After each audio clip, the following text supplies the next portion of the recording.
Good afternoon and welcome to this Flinders University Fearless Conversation on Innovative Education and Pedagogy. This event is part of our Fearless Conversation series, which you may have seen, and we bring together a panel of industry experts with our Flinders University researchers so that we can talk about different topics and really challenge the current rhetoric and create a fearless future for South Australia. I'm Sarah Walsh. I'm the Interim Executive Director of Communications, Marketing and Engagement at Flinders University, and I'm really happy to be facilitating this panel with this great panel of experts today. I'd also like to say thank you to our Fearless Conversations partners, The Advertiser, 7 News, Heather and Yon, as well as UniSuper. So today we'll be having a fearless discussion about the state of education in South Australia. And we really want to delve into whether our young people are on the right track for a bright and resilient future. Our panel will also explore whether we are designing quality pedagogy and whether we are doing enough to support our next generation of teachers and education professionals. We'll also have a bit of a chat around digital technology and innovation and how they are reshaping our classrooms, and if outdoors is still a crucial environment for our children learning. And if we get time, we might touch on COVID, as we always do. So before we get started, I would like to acknowledge the traditional owners of the lands in which we meet and pay our respects to elders past, present and emerging. And I would also like to acknowledge all of the different cultural groups that Flinders University reaches and teaches right through to the Northern Territory. So feel free to join the conversation today. We are checking the Fearless Conversations hashtag on Twitter. So let's get started. It's my pleasure to introduce our guest today. So I'll start on the right and work over. So firstly, we have Flinders University's Joss Rankin. He's a senior lecturer in physical education and outdoor education and an advocate for health and wellbeing in young people. We also have Chief Executive at the South Australian Department for Education, Martin Westwell. Martin was appointed to the role in April this year, but previous to that spent 4 years as the Chief Executive of the SACE board, and he has also done some research with Flinders University, so welcome. And last but not least, got that wrong. Please welcome Dr. Andrew Bills, a lecturer in educational leadership and management and a researcher in policy, politics and practice. So thank you, panel. All right, to get this one started, I think we'll answer the question that some people might be wondering: what is pedagogy, this funny word, and do you think we're doing it well enough here in South Australia? I might start with you, Joss. Sure. I think it's a really big question. It's an interesting one because it's something that I bring up with and talk about quite a lot with my first year students. They're a group of students that are coming in from being at school to all of a sudden, for them, what is 4 months later, looking at what their involvement with working with schools is actually going to be. And we ask that exact question: what do we think pedagogy might actually be? And we talk in the first instance about simple terms and looking at this kind of belief about the actions that we're undertaking to work with and design learning with the students that they're engaging with. And I think that's a really nice starting point to then think about the choices that can be made in teaching and learning. And it opens the doors to investigate that those choices can be made by a range of people. And in their classroom, those people are often going to be the teacher and the student, and that there's not one way to get to an endpoint that they might actually be trying to achieve. So what's informing the actions that they're taking to help students get to that endpoint, and that actually they're going to be going along that path and that journey as well. Fantastic. And Martin, do you have an opinion coming from SACE and now in the department? Yeah, I think the point, Joss, that you're making around there's not one way to do this, I think that's really important.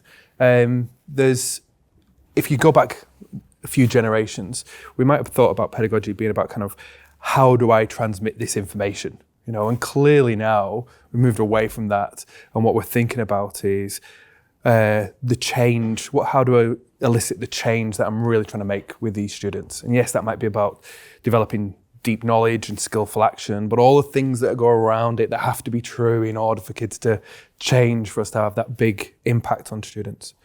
Dylan William, who's a great thinker in particularly formative assessment, talks about how no lesson plan survives its first contact with children. And the point that he's making there, I think, is that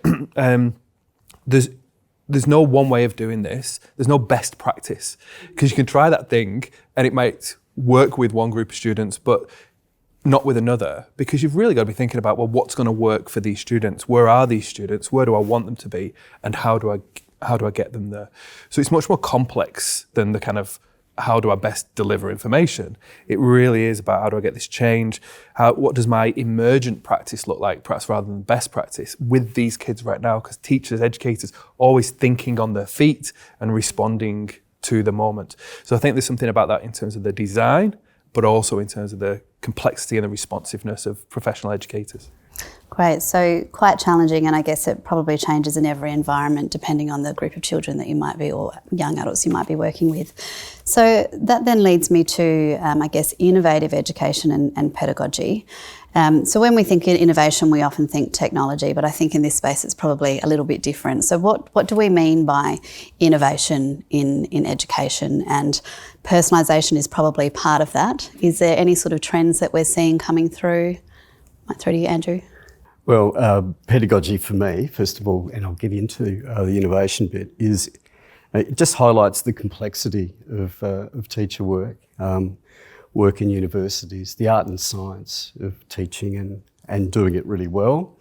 Back to complexity, it's a really sophisticated piece of work. So all educators are learners, lifelong learners. So they're acquiring new techniques, new approaches based on presenting contexts all the time. And so they're almost, if you like, using a metaphor, they have a teaching toolbox they keep adding to and learning from each other as well. So it involves a community of learners. It involves teachers working with teachers.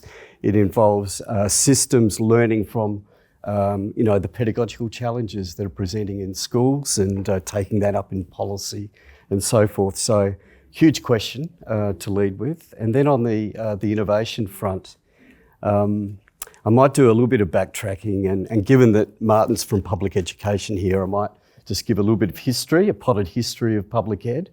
So one of the challenges that we have with innovation is what I'd call, and many other scholars call it, is the neoliberal education agenda, which is really put up front and centre 3 pillars of policy that's impacted the work of systems and schools and universities, which is the marketplace, let the market decide, which is choice, the notion of individual choice, become a big pillar of the policy environment that we're working with.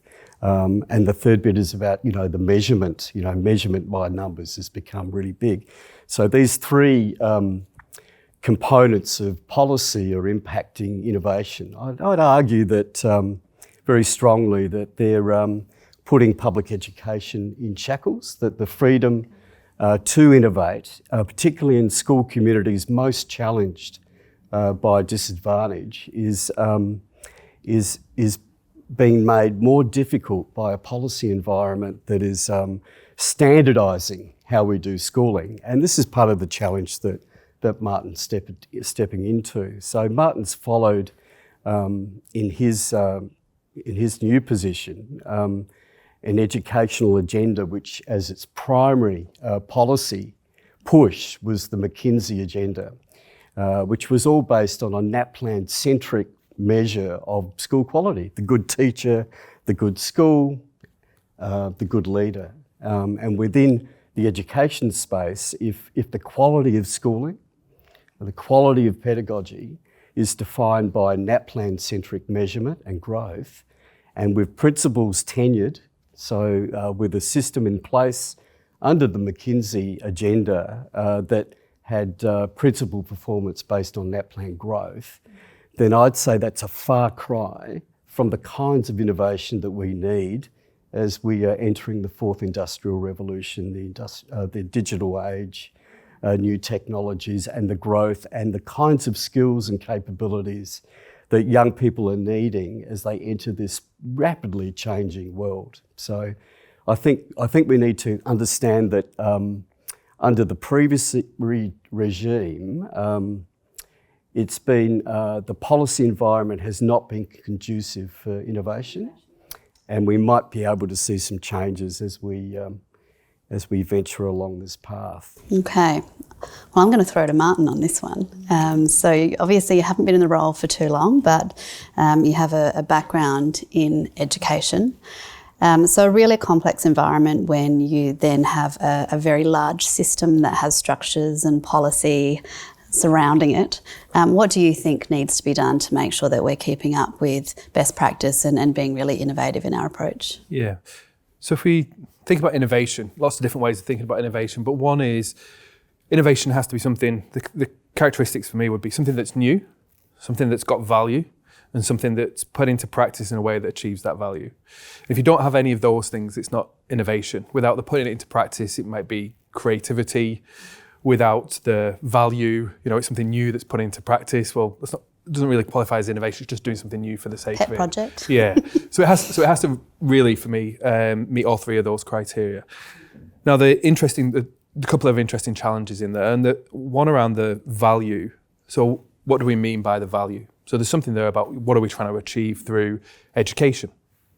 There's something in there as well about that value might be in a stable or static environment, that value might be continuous improvement. But of course, we're not in a stable, static environment.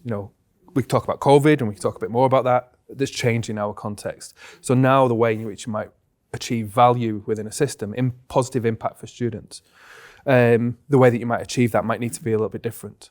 We might see things as being, the changes in the world. So one of the people that I quote very frequently is Andreas Schleicher, who's the head of education at the OECD. When he was in Adelaide a few years ago, he put a challenge on the table for us, and it was a global challenge, not just a South Australian challenge, that if we carry on doing education the way that we're doing it globally, we'll be developing second-class robots, and we should be focusing on developing first-class humans. And the point that he was making was that technology, artificial intelligence, robots will be first-class robots. They'll be really good at being a robot. And we don't want our young people we don't want to be equipping young people to just compete with the robots. We want them to be first-class humans. So now the value question is broader. So clearly we want students to continue to develop deep understanding, skillful action, but there's more to education, there's more to being a first-class human than that. We want our students to be able to answer ungoogleable questions, because Google can answer Googleable questions. My phone can answer Googleable questions. And that's not to say that we would have a content-free education. You still need knowledge. Nobody can thrive in the world not knowing anything and just saying, everything's on Google. You still need knowledge, you still need skills. So these are some of the challenges, some of the changes in context that we've got. I think when we look at our South Australian context as well, we want to make sure that we're focusing very much on the excellence for our students, but the equity within our system as well. And I'm sure we'll talk a little bit more about that. And so when we think about that innovation, and you question about kind of what's going on in innovation, what's going on in education that's innovative, and we think about some of the practices that we would do, let's just pick out a couple of things. So if you think about that ungoogleable question point, I've seen in our primary schools, teachers working with kids and asking questions like, would you rather carry 80 bars of soap or 20 towels?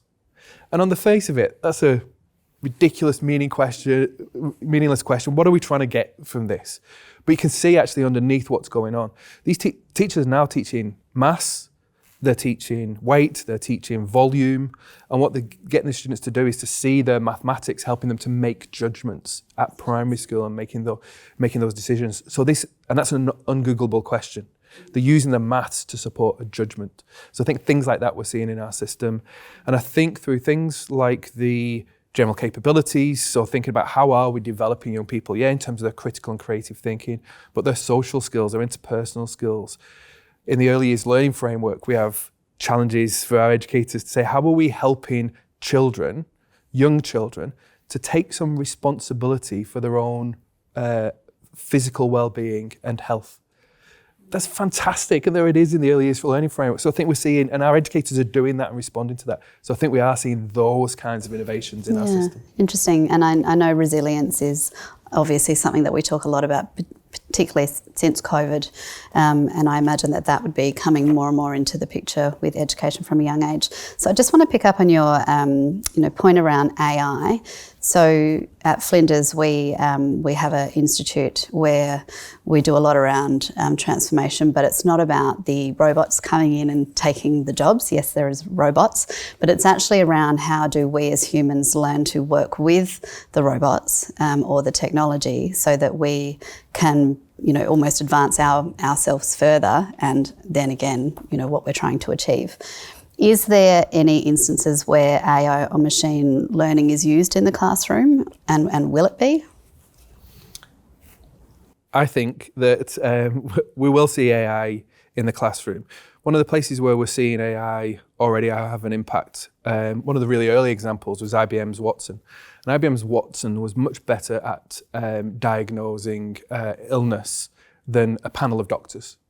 So, and what that's going on there is there's a kind of input of information, and then a judgment being made by the AI, if you like, which is really, it's of course more complicated than a correlation, but it is running through and saying what's the most likely thing that's needed here. So I think that's quite interesting. When we're thinking about our educators, what the judgments that they're making every day are around within this learning area, within this development of this child. Where are we? Where do we want to get to? And how do I get there? What's my best chances of getting there with these kids in front of me in this context on this day with the weather outside and all of the things that are going on. So I think as a supportive technology, I think there's something in AI there to help educators to think about, to support their professional judgment. I don't think it'll remove that professional judgment, but I think it's there. I think as we start to see things like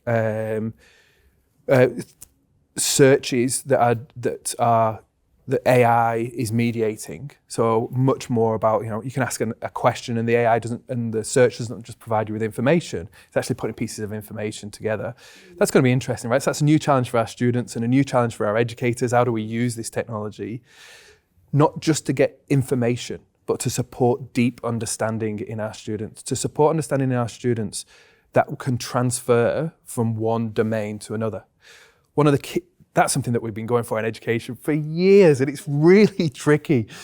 But one of the key components of that is to say to students, what we used to do, we say, here's an idea, and here's an application of that idea. Now, what you learn to do is apply that idea in that one application. If you're going to learn to transfer, one of the parts of that is to say, here's an idea, or to grapple with the problem, to understand then the core idea in that, and then to be able to see it in all kinds of different contexts. Because now when you see it in different contexts, you understand what's the core of this thing and what's specific to different situations. Now the AI can help us to see the different situations where this idea is used. I think when we start seeing AI playing those kinds of roles in our classroom, it'll add real value. Interesting. I'm going to take a bit of a different track now. So Joss, you're an expert in sort of outdoor education, physical education, and I know that you're very passionate about wellbeing and resilience. How does innovation translate to that space? Because it isn't just about the technology. I think there's a lot we can still learn from our natural environment. So what's some of the things that you've been looking into? Yeah, I think there's some really interesting answers here, and it's interesting that you lead in with, I'm going to take a different track. Let's talk about the outdoors. And I'll be cheeky and touch back on some of the innovation questions here, because I really like how Martin's described this criteria around innovation, right? And innovation actually requires us, like you've said, absolutely, I agree, to achieve something or to do something new, to achieve a goal, and there needs to be a solution there that we're actually applying. And if we think about the COVID pandemic and some of the requirements from government and recommendations coming back to schooling at the start of this year, to say, if you can teach some things outside, please do it. It was a piece of advice from a convenience standpoint more than anything else.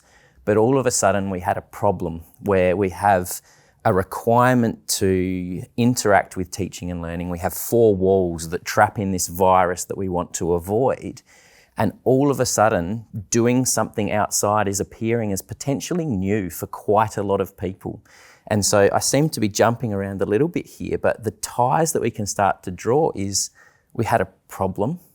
We had a suggestion of a potential solution, even though it was from a convenience standpoint, but it appeared to be something new, and it was a challenge for teachers to pick up and go outdoors. So if we think about innovative pedagogies and we think about wellbeing, we can start to make some of these connections here to think that outdoor learning sits as a pedagogical approach that's an opportunity that's being thrown at us here in our faces to do some of these things where we ask the question, what's the learning that we would like students to engage with?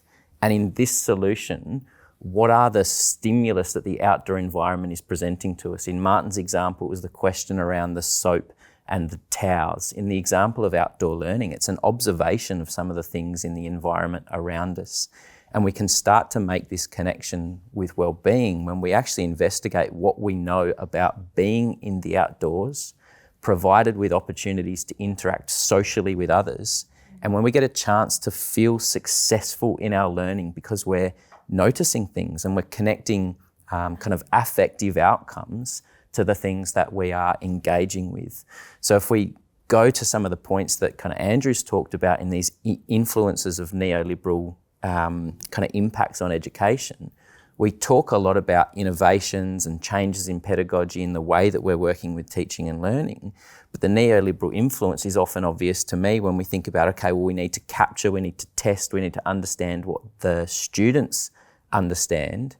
And although we might have interacted with teaching and learning in a multitude of ways, in this example of being outside and allowing the environment to present the stimulus, is the way that we then capture or allow the student to demonstrate their understanding, also presenting that reflection of saying, let's be brave, let's be innovative in our pedagogical approaches. Are we also allowing the student to go and explore? And I think there's sometimes, honestly, a lack of confidence for people to fail. And we've already, in this conversation, spoken about the need for something to fail the first time or it will fail the first time it hits a student, or the need to explore an unknown. And something's not innovative unless there's an element of unknown and the ability to solve a problem. And some of the biggest problems in the world have only been solved because we've been brave enough to fail, because we have to get it right. And to get it right, we have to fail and trial along the way. And I think the space and time to do that is often restricted. So if we wind all the way back to outdoor learning pedagogies, one of the biggest challenges for people is the weather might be bad. This is going to take me longer. A child might hurt themselves. And these are really interesting problems to work with, because if they're the only things that are stopping us taking the leap to be innovative, try something new, then honestly, I don't think they're good enough excuses, because I take my personal examples of having small children at the moment and watching them genuinely explore things that they're working with outside. And I don't think we need people who can Google the answers, but we need people that have the content knowledge, but are confident and capable to understand how I access answers that aren't yet generated. And that's the non-Googleable. How do I explore the world? How do I explore my interactions with others? How do I recognize that I don't actually understand something that's sitting in front of me? I can see how the content sits here, but I can't see the way it pieces together for this solution. And that question of well-being, I think we're addressing this idea of well-being if we're allowing students to recognise that the failure, in a sense, is okay if you're developing this ability to explore. And that's the I am a successful learner part. It's not that I didn't have the answer. It's that I feel confident that I can explore different ways to get to the answer because it hasn't been generated yet. Fantastic. Can I respond to that? Yeah, sure. Ask you a question. Yeah, absolutely. I think in a lot of the work that you do and with outdoor education and just being outdoors with that learning, it strikes me that there's a real authenticity to it that is perhaps you have to try maybe a bit harder in the classroom to get that. And that authenticity comes with through a whole set of things. So things like there's some risk in there and low level risk for students, but a risk that's got a bit of a thrill in it. There's a guy called Giva Tully who wrote a book called 50 Dangerous Things You Should Let Your Kids Do. and the point of it is not to let kids do dangerous things. It's to get kids to think about risk and being out there and understanding what's appropriate and what's not and doing those kind of things. Do you feel that when you're out there with students and when the teachers that you educate? Do they feel it? Is there something there about that kind of authenticity and being together with people in the outdoors? Yeah, absolutely. There's a couple of questions in there, and that risk one is a really interesting one. And I'll tell you a little story to try and make my point here. Being able to manage risk and potentially dangerous situations, and we need to recognise that that's not just physical. I think we can all agree on that. Is really valuable for young children and people as they grow older to be able to do. And we need to think about the ways in which we're assisting people to be able to do that from a really early age. And I couldn't help myself at a playground one day when I noticed a mother, well-intentioned, saying, "Be careful." And I thought, I've heard that phrase a lot before. And I thought, what does that phrase actually say to the child? And in essence, it says nothing. It doesn't give them any information about what the danger is, how I might overcome it, what might be next, whether it's dangerous or you just don't want me to get my clothes wet or dirty. So the authenticity of exploring what is the situation I'm in and what knowledge can I bring to overcome this challenge can be really useful. But if all we're saying to children by sitting them at a desk and be in a classroom is be careful, you need to understand this content here, it becomes really interesting as to how the outdoors plays a part there. And I joke with a group of my students where the core learning is around leadership and the components of leadership that they will understand and develop moving into their role as outdoor educators or outdoor education teachers. And the joke I make is that this is the subject where we learn to rock climb and abseil because everything is more obvious on the edge of a cliff. And that question of do they get to that point of recognising danger is really interesting to actually explore understandings of things like mindfulness, where we do focus on critical and key points in the environment or within ourselves that are relevant for kind of resetting what it is that we're looking to address. And yeah, I think there's a real authenticity in working in the outdoors because what it requires of us to draw upon other people, to interact socially and to make judgment calls of what I am and am not capable of and comfortable with right now. And I think that's that relationship with the authenticity in learning that the outdoor environment presents that stimulus for.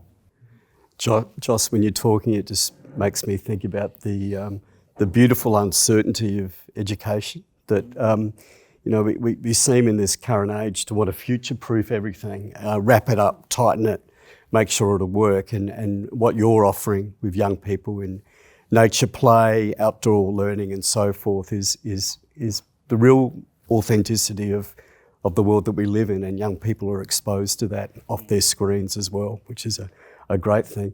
I was just wondering, Sarah, on the innovation front, there's also the systemic approaches to innovation, which brings Martin into play here. But given that we're now living in a post-McKinsey world, right, Martin? Then what does that mean for how innovation is going to be systemically applied? And what does that mean in terms of professional trust for leaders and teachers? What does that mean for how you, as the central office, bureaucracy really leading that? How are you going to see your work with teachers and leaders in this new world? I think one of the kind of big rules of thumb, I think that we can apply to that from a system point of view is this idea of in a complex system, I think you need to be tight and flexible. So that have that balance between the two, and knowing where the boundary is can be quite tricky sometimes, right? But the tight is about our principles, what we know we need to achieve for our students, so the excellence and the equity in balance. The tight has to be our journey as a system. What's our narrative right now? And same as we've talked about for the classroom, where are we? Where do we want to be? And what's our best chance of getting there as a system? So I think there's something in that in terms of holding tight to what we want to achieve and some of our principles, some of the things that are just non-negotiables for us. We want our students to have their learning entitlement. What are the things that you really can't leave school without developing? But then there's the flexibility part of that. So flexibility on how that's enacted.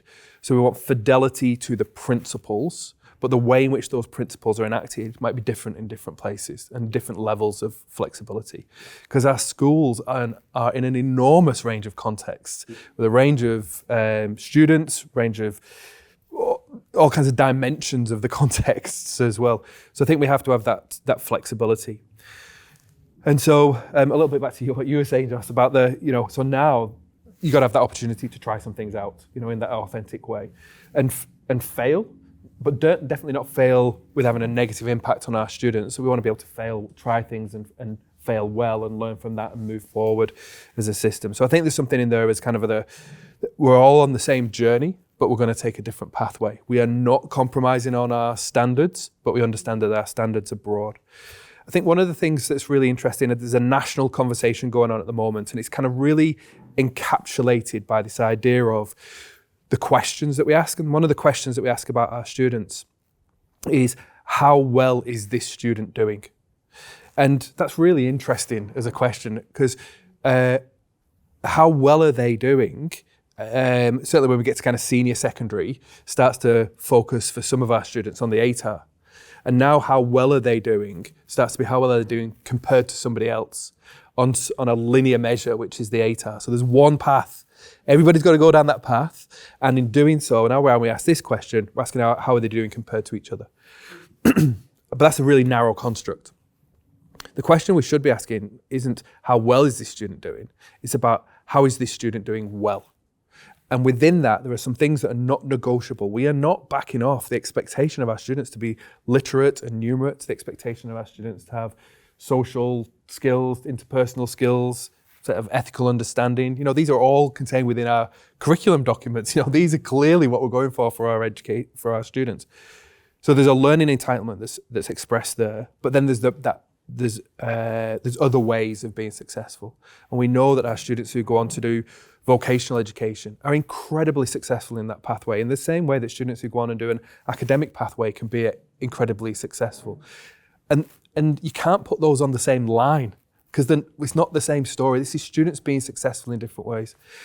And then when we think about some of our students, so for example, some of our students with disability, high standards for those students with disability, want them to really develop and perform in terms of academics, perform in terms of other aspects of their lives. But it's really about, as Ken Robinson says, it's really about developing their natural capabilities, meeting their learning entitlement, and making sure that we're helping them to find their way in the world. Because if we're not doing that, we're really not doing our job.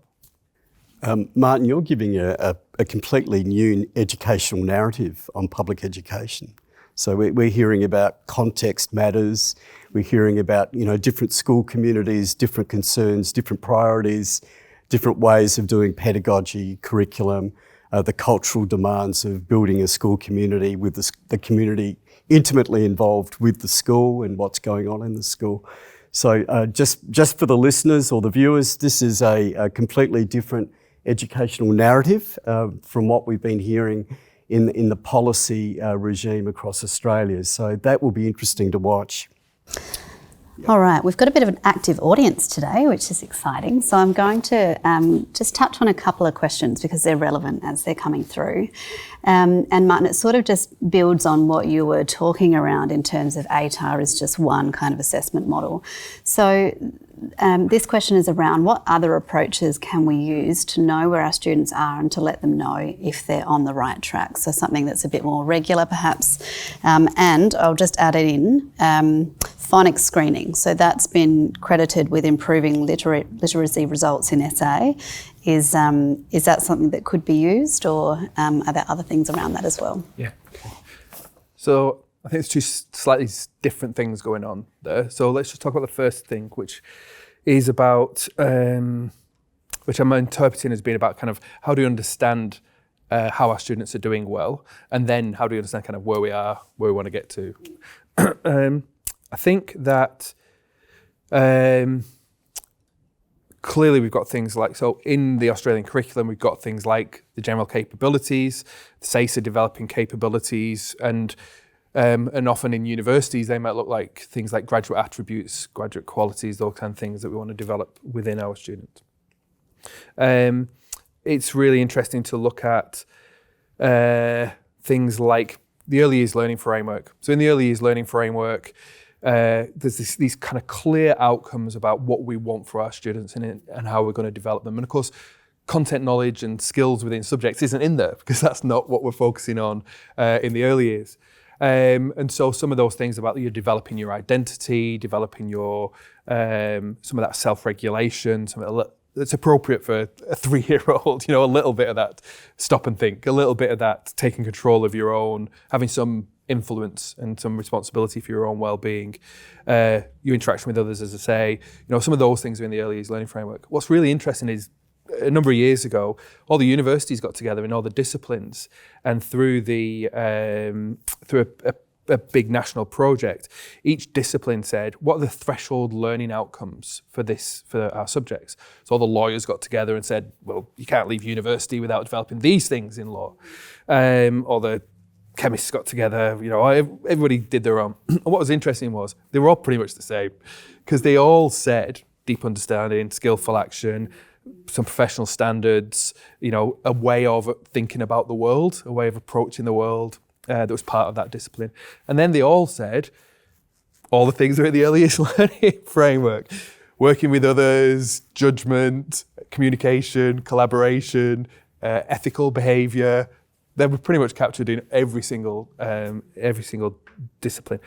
The reason why I mention that is because I think there's a really interesting kind of narrative arc in there that goes from the early years all the way through to, we saw it in the universities, but I think it's in schooling as well. Now, of course, the Australian curriculum has had quite a focus on the subjects and the disciplines, and we don't want to lose that, but there's a bit more to it than that, I think, as well. So there's a question there about, I'm getting to your question, there's a question there about how are we evidencing some of the things like the capabilities, yeah?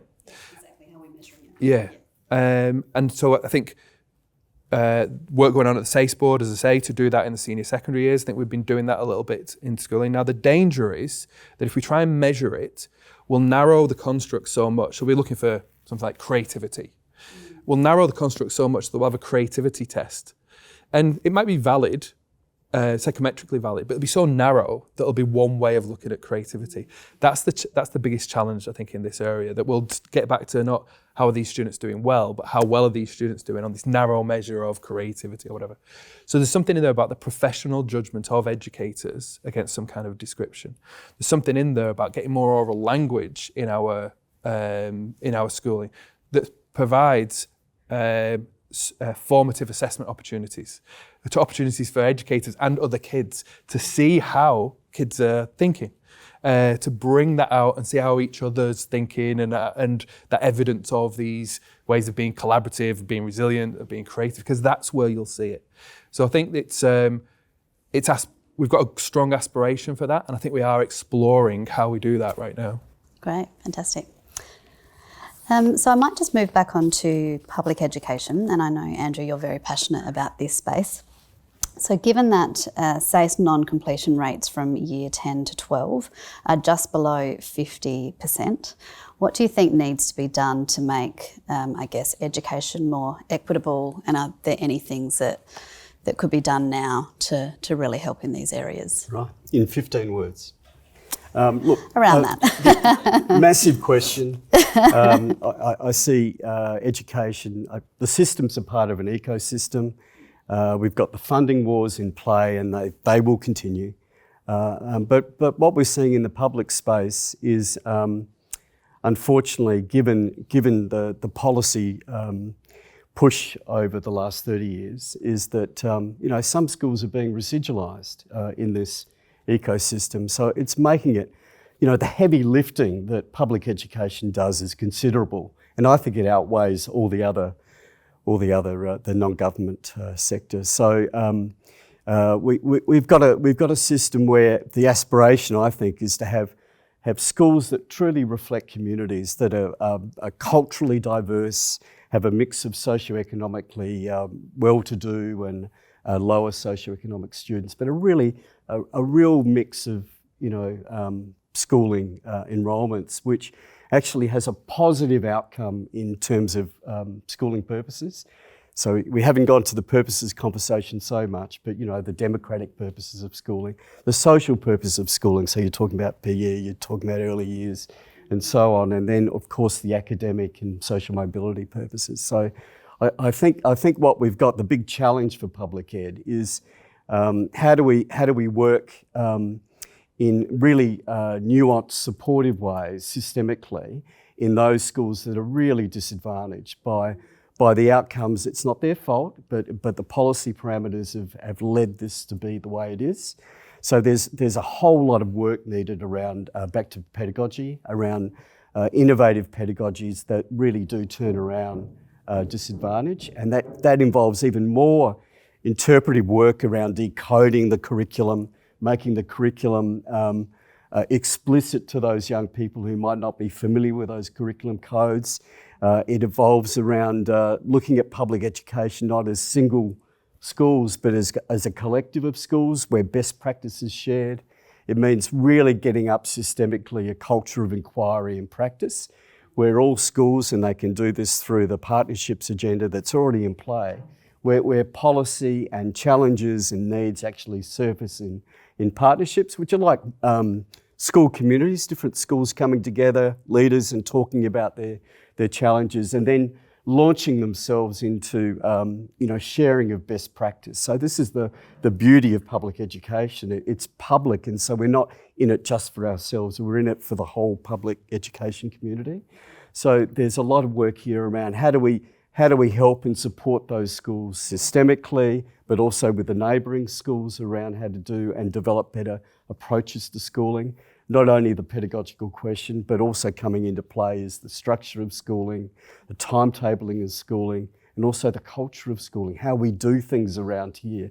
How do we build a really strong community fabric within our school community and interlink it with industry, interlink it with the university space, interlink it with those key stakeholders that can actually contribute to growth and to the flourishing of young people in these school communities. So this is one of the big jobs of public education ahead of us, which I'm sure Martin will gladly speak about in some more conversation. And Joss, do you see that outdoor ed actually is an opportunity to bring some more equity into the education space? I mean, that is something that is open to all. Yeah. And so to me, there would be some challenges with some schools just not having access to the technology that other schools do. But outdoors is for everyone. So is that something that you've been working with schools on, or that you have opportunity to do? Absolutely. And I even go right back to the initial question that kind of stimulated this discussion, and the understanding more publicly of the language that we're using in these sorts of conversations. Everybody understands, well, I would assume people in the room are understanding the words that we're using, but the question that was asked was right track. And even that in itself assumes a set endpoint in a sense. We need to understand that if we have a set and a defined end point here, that what we're asking to students to do is to evolve to follow this track that we would like them to. But we need to recognise that when we're making connections in outdoor spaces, or when we're making connections for students in real life application, that the endpoint or the environments also that they're working in, and when I say environments, I mean the classrooms or the groups of people they're working with, or the policies that are influencing the way they're experiencing their learning. That environment and the endpoint itself is also evolving. So this need to actually be able to adapt and change is really important. The opportunity with outdoor learning is incredibly real, and I think that's another point where we say, let's look at the language that we're using. Because if we're to ask people in the room, what do you see as outdoor education? And I ask this to people that want to study outdoor education and have done in school. I'm going to get 25 different answers from 25 different people, because outdoor education can be a subject that we engage with. We can connect the adventure activities with outdoor education. It's kayaking and rock climbing and surfing, and immediately, we don't have access to that. We can't do that. or we can connect outdoor education as a pedagogical approach in itself. And we see this reflected in the curriculum, and in a way it's in a quite hidden space. We have the general capabilities, we have the cross-curricular priorities, but we also have this understanding of different pedagogical approaches that we might be able to use to achieve the outcomes in the learning areas that are described by the curriculum. That's a fairly new development, and it's become less hidden in some of the curriculum documents. So the question of, can outdoor education be used here? Is it an opportunity to explore some of these challenges? Absolutely, but we need a broader understanding of what we mean by the terminology used, outdoor education, because it's not the kayaking, it's not being outside necessarily. If we view it as a pedagogical approach, that's when we start to make this broader understanding that what we're actually discussing here is that it's a way in which we're looking to explore learning, and it's about being on country. It's about connecting with the real life application that we're engaging with. It's about the need to ask others for help. It's about the need to explore the opportunity of what I know my personal capabilities to be, but there's a space to play around in the unknown. And this idea of thresholds, I love that you've kind of drawn on that, because if we go to literature around what threshold concepts are, and this bleeds into the questions around creativity and innovation and all of these things, threshold concepts in a really kind of simple form say that we need to play in messy space and we need to engage with troublesome knowledge. And that implies that I need to be somewhere I haven't been before. I need to be challenged by the thinking that I'm being asked to apply. And I need to get to a new place of understanding that now I've gotten to, I can't go back to my original thinking. And Martin talked about formative assessment opportunities. And this is a real challenge for us at universities, with restrictions of united work and times and the need for summative assessment, in that how many spaces do we have for someone to engage with what we might refer to as a formative assessment, but potentially not have marks attached to or a test attached to, because it gives me an opportunity to genuinely be creative, not have the defined endpoint, not have the defined path.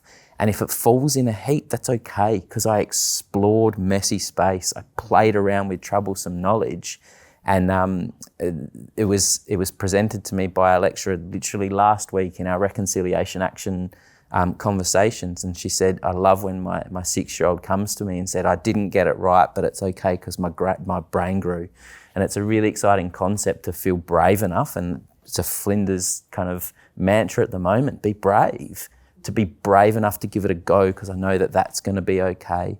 And I think that's important to recognise, that teachers feel uncomfortable to do that at the moment. There's a lot of accountability attached to getting scores or working towards a report or what that might be, that not only students but teachers need to be given the confidence and the right to play around and feel comfortable to play in messy space. Excellent. That's a good segue to some conversation around the workforce. A question has come through around what do we think is the quality of Australian teachers?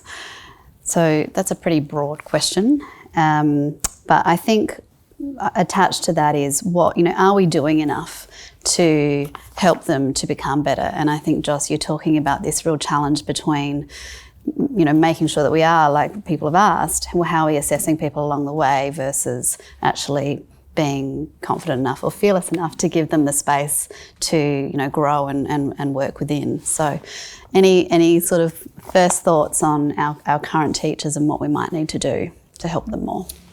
Well, I think wellbeing is at the forefront of discussions at the moment, and not only for young people, but for the teacher workforce and leaders.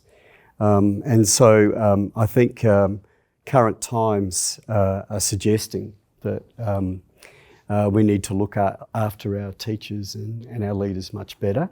And also that has an implication for how do we attract more into this fantastic field of education where we're struggling at the moment in country, rural, remote and so forth. So I'm a bit concerned about the teacher quality question, only because it's been a stick that has been used by the media in some quarters and some scholarly work as well to cast judgment about the quality of teachers based on numbers, NAPLAN data, and so forth.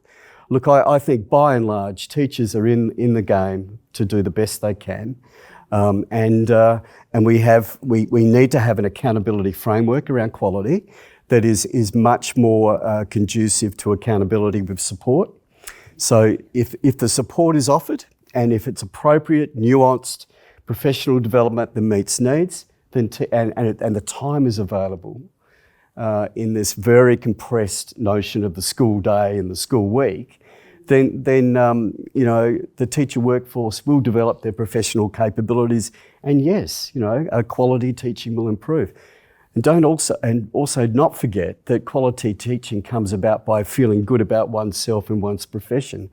There are a lot of books coming out about why I left teaching, or how teaching is, the fun out of teaching is gone.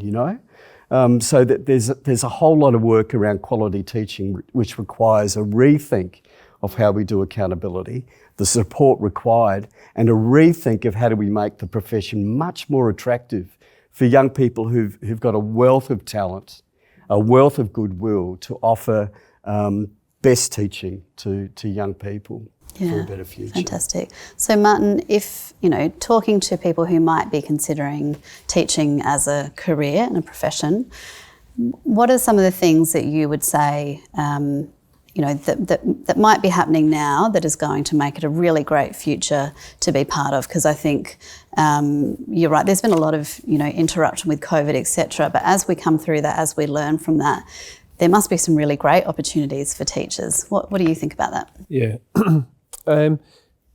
If I can just go back one little step. Yes. I agree with Andrew about the kind of, agree much with what Andrew said, but the question is a really interesting one. That's why I asked it. Yeah. But we don't ask about the quality of our lawyers, and we don't ask about the quality of our doctors. So there's something in there about, I'm wondering about the kind of where the question's coming from, what are the expectations on our teachers? So something interesting in there about just the narrative that we say about the quality of our educators. Personally and professionally, my experience of educators in South Australia is, well, first of all, one of the reasons I came to live in South Australia 15 years ago was because I wanted my kids to be in the South Australian public system, because I'd visited, I'd seen some of the schools, and what I could see in those schools I wanted for my kids. So that was a driver for me. I could see that quality just from visiting and sitting down with kids. In this new role now, been and visited quite a few schools and preschools, and I can see the same thing now in those sites. And you can see it through talking with the educators, and you can see it even more when you sit down and talk with the kids.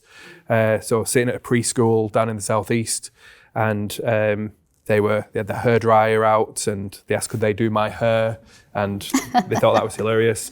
And so they decided to do my makeup instead.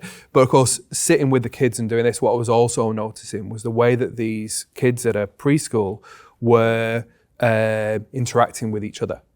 And you could see the effort that the educators had put in to develop the kids in these ways. And working at the SACE board, one of the things that's different about South Australian senior secondary education is that at the starting premise is that you can trust the judgment, the professional judgment of educators. We have a standard, and we ask educators to make an unbalanced judgment against that standard, rather than having something that's based on just exams and then the kids get ranked based on that. We have a standard in South Australia.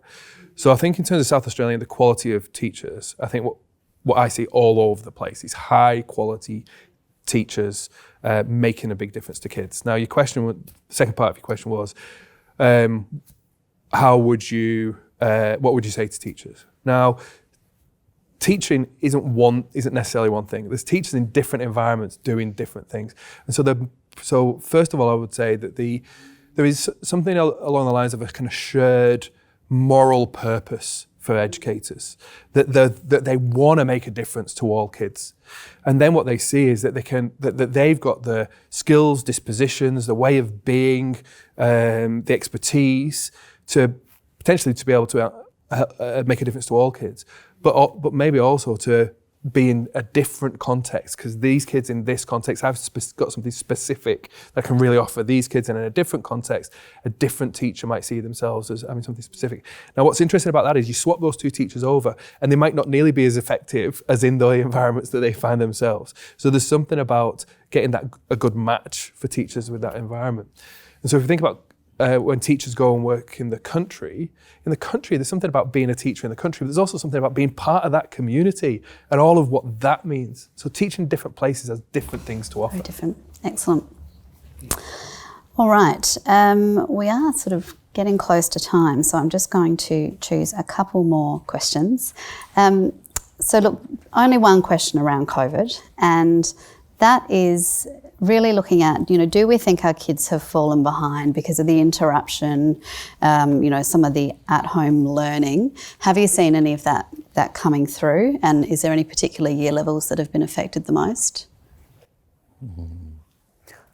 I honestly think there's a real fatigue out of COVID. Now, there is a real opportunity here, and I go back to my outdoor learning as my first example. I mentioned that idea that at the start of the year there was a recommendation to do things outside, but what was the only thing that had a limitation on it? Camps and excursions. The one thing that in its first instance asks you to go and do something somewhere else. And yes, there were some complexities around that, but was there enough guidance to support people to take those learning experiences outside? And I think the challenges with COVID was the speed at which things happened and needed to occur, and teachers are doing a wonderful job. And I talk then to the example of working with a lot of people at Flinders University during that period of time.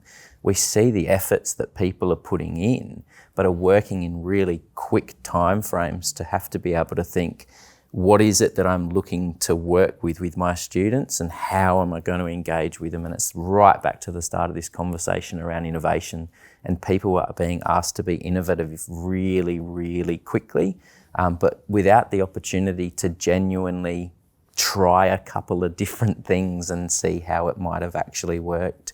So what are the impacts of COVID? Some of them are that it has caused a significant fatigue that maybe we've not had an opportunity to catch up from. But I think there are also some real significant opportunities to say, what are the things now that it has been a longer time frame, that are going to support us not to just go back to what we've been doing in the past.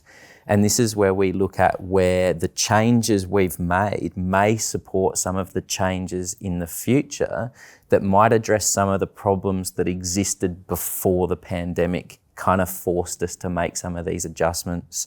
And I only give the example because it pops into my head in the absolute first instance. It's not necessarily the best connection here, but I looked to a really cool project that was being undertaken in the outdoor space in New Zealand, and they looked at the data that presented where injuries happened in outdoor experiences.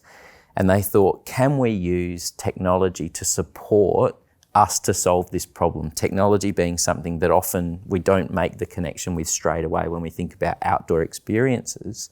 And they created augmented reality situations. They created videos and took people through where they noticed on specific trails the most injuries occurring. And so we were looking at things like 50 injuries in one space of a trail over the period of 12 months. And following that project, if you registered to walk that trail, you needed to watch the video and go through the experience of actually crossing those dangerous situations. And the following 12 months, there was no accidents at that particular location. So when we think about what does that mean for education, we look to do a similar thing in some of the work at university in thinking, what are the challenges of potentially international students as we come back to a post-pandemic world? And the challenges that were exposed to us before the pandemic were about that integration into a community, a feeling of belonging, being in a new state, a new city, a new area of study. And the outdoor education group, to their credit, thought, well, one of the things that we could do around that, do I belong here? Am I connected to this community? Is show them some of the availabilities of the outdoor spaces. And they took that project that was done in New Zealand and thought, can I guide someone through video to one of the local environments and prepare them with what they need to know and have and understand to enjoy that space? And that was a beautiful example for them to work with, because Flinders is set on a location where you do have access to natural environment to feel like being on country, being in place is a part of that connection of where I am. So what has the pandemic done? It's done a few different things. It's maybe made us think outside of what we were originally thinking, and maybe presented us with some opportunities to really grasp hold of here to solve some problems that existed before the pandemic. It's almost like that messy learning that you were talking about. COVID was a really, really large example of a messy learning space, and I think we probably all have stretched our brains during that time in whatever area we work in. And that's the exhaustion. That means we engaged with creative behaviours. So now maybe we need a little little rest for a bit. All right, well, you can in a minute after we wrap up. So I think that's probably touched on all of the things that we've talked about, the questions from the audience. So thank you for getting involved.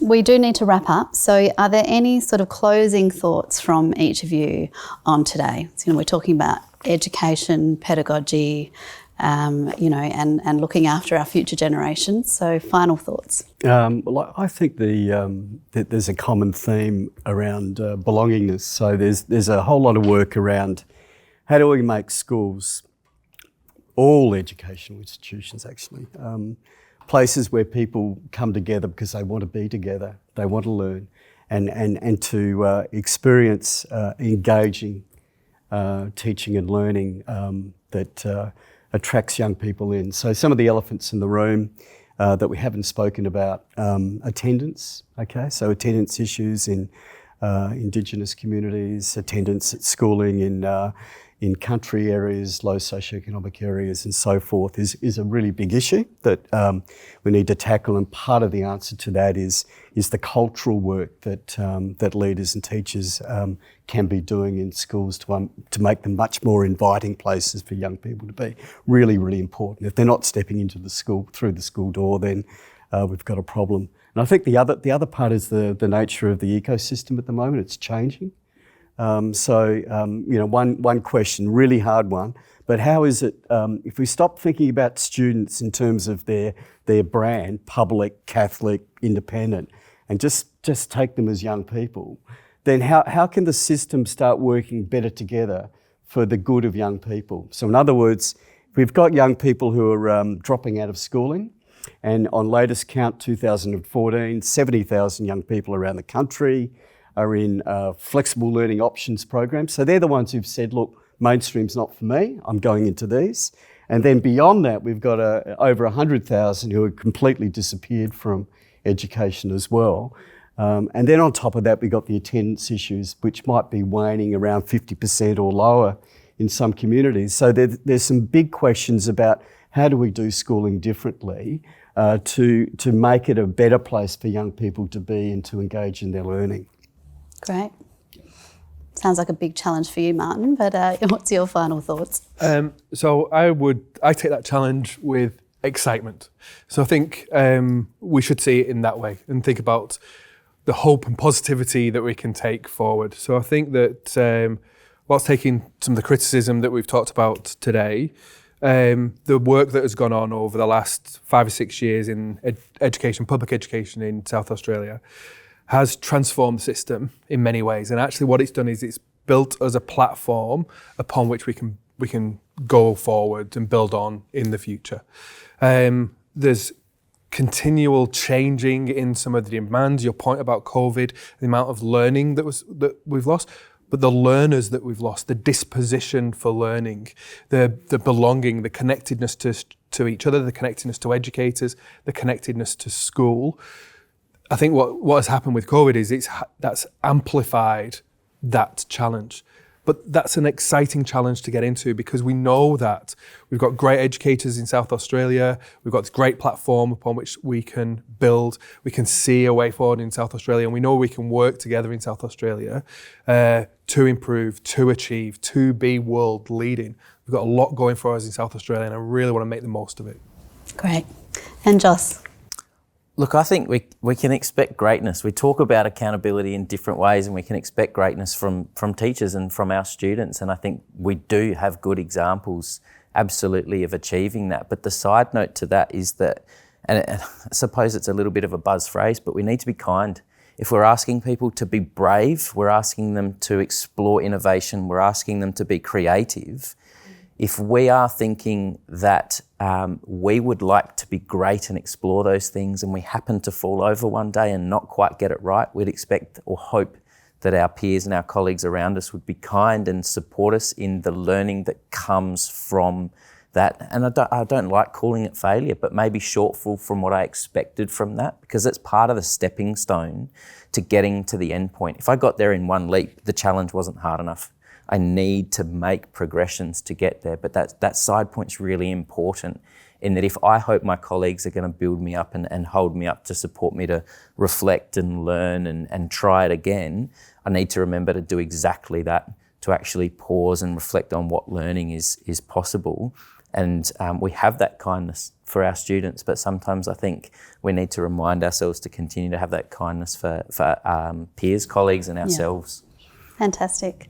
Thank you so much, Andrew, Martin and Joss, for joining the panel today. It's been really interesting, and education is such an important part of our society, and obviously for Flinders University. We're all very passionate about it here. And thank you all to our audience for joining us today, and everybody on Twitter and our advertiser audience who watches each episode. I'm actually really excited to announce that we will be launching a new initiative shortly called Fearless Conversations from Our Next Generation. So this is a real opportunity for our year 7 to 12 students to start to take part in these discussions that we have, and we'll be asking them to submit a short video to tell us about what they would like us to discuss, and they'll actually then have the opportunity to do that at the Adelaide Town Hall in September. So yes, really happy about that one. So keep an eye out, there will be more details to come. And in regards to today's episode, this will be up next week on both the Advertiser and Flinders University's Fearless Conversations webpage and our YouTube channel. So thank you everyone once again, and I hope you enjoy your day. Thanks.